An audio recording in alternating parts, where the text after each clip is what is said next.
What up everyone, AJ Roberts here, and today we're going to talk about the bench press setup. Lots of confusion with the bench press setup.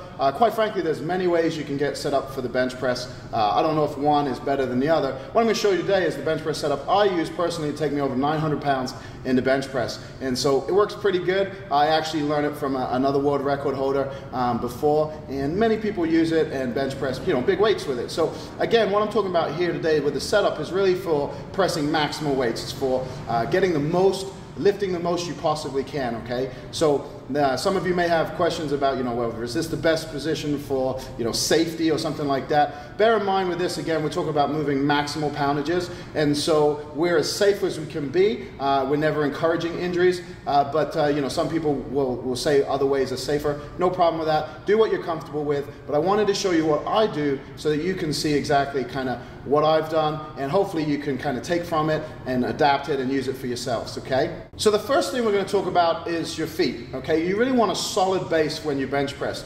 A lot of people when they bench press, they don't have their feet in a good position, and quite frankly, they don't aid in the lift. And so if you do the bench press correctly, it's almost like a push press if you're going overhead where you're using the legs to accelerate it off your chest, all right? But be able to do that, you got to have your feet in a good position, okay? Personally, what I like to do is up on my toes behind me so the feet are underneath the hip and the heels are turned out.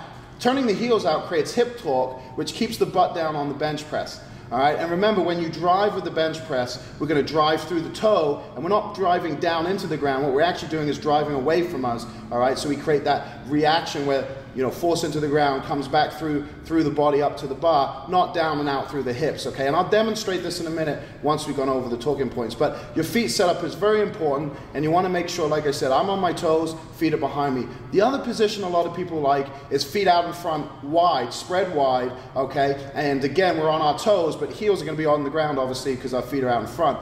But one of those two positions will probably work for you. You play around. The idea is when we drive with our feet, those hips don't come off the bench, okay? So if your hips are coming off the bench, either work on how you're pushing those feet into the ground or work on where the feet are. Either tuck them further back or take them out in front as wide as you can. All right, moving on. So we start at the feet.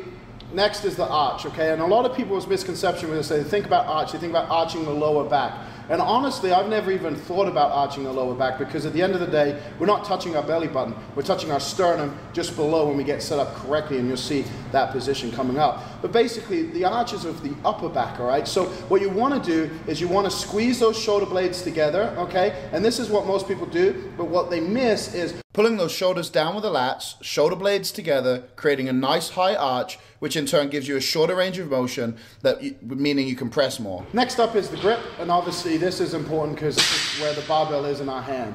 And the first thing we need to do is make sure that it's sitting low in the hand. If we have it too high, what's going to happen is it's going to be in the fingertips, and that leads to the wrists being bent back like this. And so the wrists, we want the wrists straight. So that way when we drive through the barbell, no force or power is lost. If our wrist is like this, the bar is sitting in the fingertips. When we drive through, a lot of power comes out the wrist, doesn't transfer through to that bar. So you want to make sure your wrist is straight. That barbell needs to sit lower in the hands. All right, that leads you to the forearm, okay? When we're bench pressing, if we're really narrow, our forearms are going to be in like this. It's going to turn into a tricep press. So we're going to come like this. It'll be like a tricep press. Well, and if we're too wide, we're out here, and it's going to be all lats, okay? What we want to do is we want to keep that forearm perpendicular to the ground. That way, when we drive through, the elbow's under the bar, the wrist is under the bar, it goes straight through, all of that power is transferred, and you lock out. Obviously, if we're using a bench press shirt or something like that, our grip may change because the shirt allows us to do that. But optimally, the forearm is going to be perpendicular to the ground, the wrist is going to be straight, barbell sitting in that palm, and we punch through as hard as we can once we've touched our chest. So that's really where the grip comes into play. All right, so the last thing is the head. And the reason I want to mention this is I see a lot of people raising their head like up towards their chest and watching that bar as they come down. You want to do the opposite to that. What you want to do is drive your head into that bench press, and so you keep it flat the whole time, okay? When we raise it up, what we do is we actually lose tightness, and when we lose tightness, we lose power, okay? And so you'll see professionals doing that, you'll see guys doing that, and a lot of times that is because they are so tight in the thoracic that they need to give themselves extra range of motion, so they simply can't touch without doing it. The goal is to be able to keep the head onto the bench. And you know, when we press the barbell, what we do is we drive the entire body away from the bar as well as pressing through. We don't go with the bar. So that head on that bench is going to give us that firm base. So when we drive, all that force, all that power goes right through to lockout. So now I'm going to go through the setup like just how I would real time so you guys can see exactly how I do that. First thing I do, get my hand placement. I go index finger right here on this ring. All right, this is the power ring. Get my back set, lock it in, feet down, underneath, on my toes, heels are out, hands are locked in, pulling that bar apart, wrists are straight, pull it out, come down, drive, lock it out. Down, drive, lock it out. So there you have it, that's the bench press setup.